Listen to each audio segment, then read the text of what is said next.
Blood Money. Article by Anna von Reitz, Part 16. Additional issues for the International Court of Justice, the RV.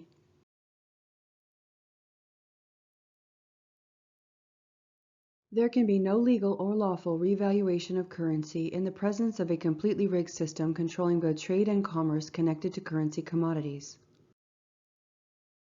Dealing with this issue requires dealing with the wholesale commodity price manipulations and rigged market conditions that have already been noted and discussed. Any RV, revaluation of currency scheme occurring under these conditions, is a scam by definition, because at best it is an arbitrary negotiated price index having no necessary connection to the market or reality. We have yet to face the facts imposed by the existence of the Exchange Stabilization Fund and the ability of this fund to inflate or deflate the value of independently produced national currencies at will. This coercive power is removed from markets and consumers and driven almost exclusively by political mandate and Western corporate public policy.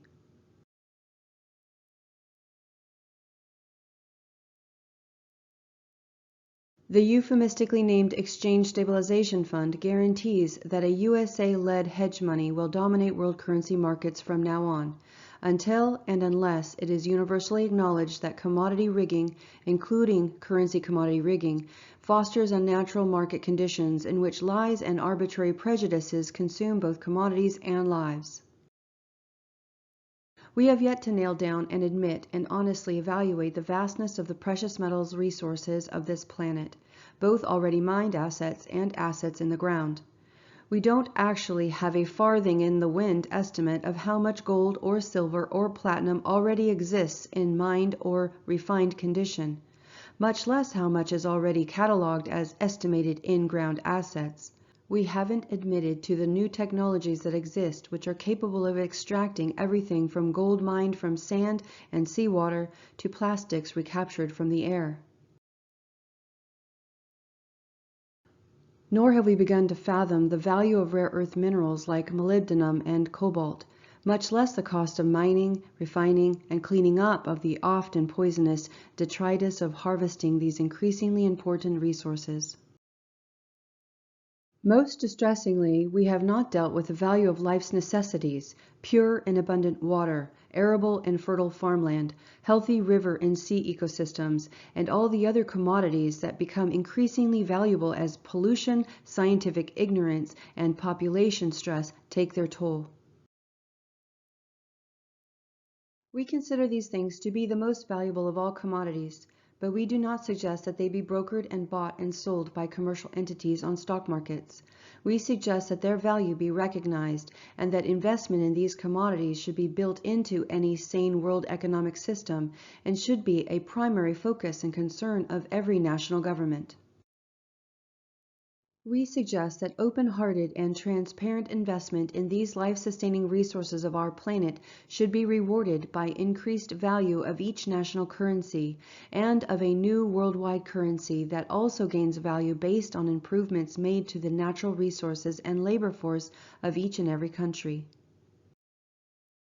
Only by enacting this currency system where profit is a reward for positive change can we refocus our nations away from this competitive, combative, selfish, power-seeking models of the past and arrive at a vision of global teamwork and cooperation tied to profit-making for both national and global good, promoted through individual enterprise and creative inspiration. We have had enough arms races and space races and technology races. What we need is to put aside such childish, competitive, and destructive games and pull together with full force to cherish, preserve, clean, and care for the earth, to invest in our families, our cultures, and our people. We need to truly value what we love, not what we hate. The choice between guns and butter is a false choice. All we really need to do is set a sane standard of value and enforce it with logic and true self-interest. The same forces that drive world markets now can be harnessed to positive values the same way that they have been harnessed to negative values. The choice is ours. We believe that rewarding reckless consumption only breeds more of the same, and short-sighted profit-mongering and the arbitrary and coercive pegging of commodity values, including currency commodity values, against nothing more than self-interested public policies promoted by commercial corporations in the business of providing governmental services is insane. If money is to be held as a valid representation of value, then we must be clear about what is truly valuable, and not in any money-grubbing, profit-driven sense of the word, but in terms of value to life and value to quality of life for everyone on this planet. So, the company goes to Zimbabwe and strong-arms local leaders into selling out all the mineral wealth of the country. This is assumed to increase the value of the national currency, and currency speculators rush to run it up into the stratosphere. The original sellout leaders get cold feet and are removed. New puppets are installed.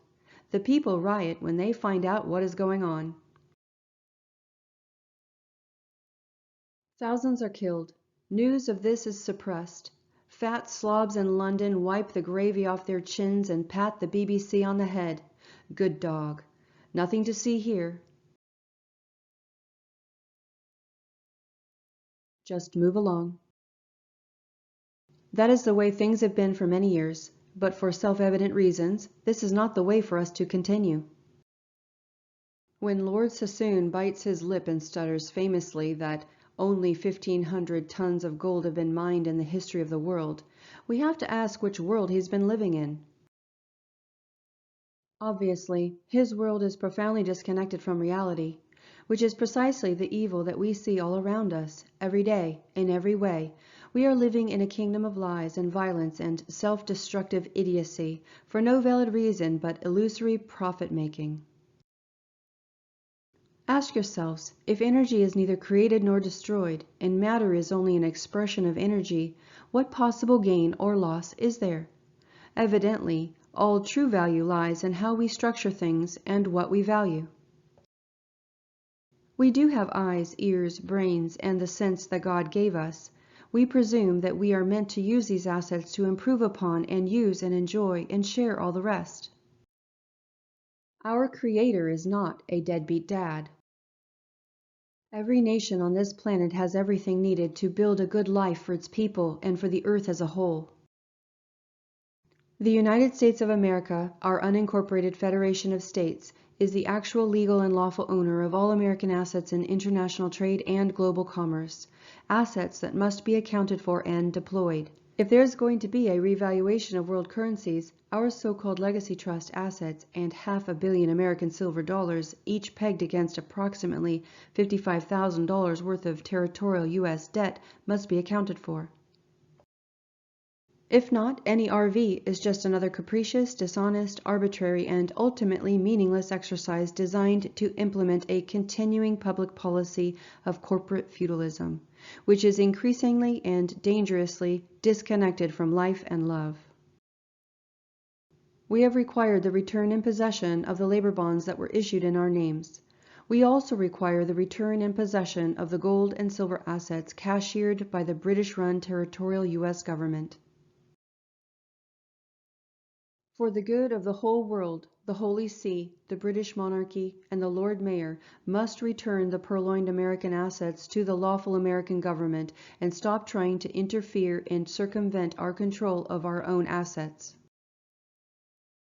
We return this to the high courts responsible, together with our determination that feudalism was a miserable form of government, except for the very few, and corporate feudalism, if allowed to progress further, will be worse.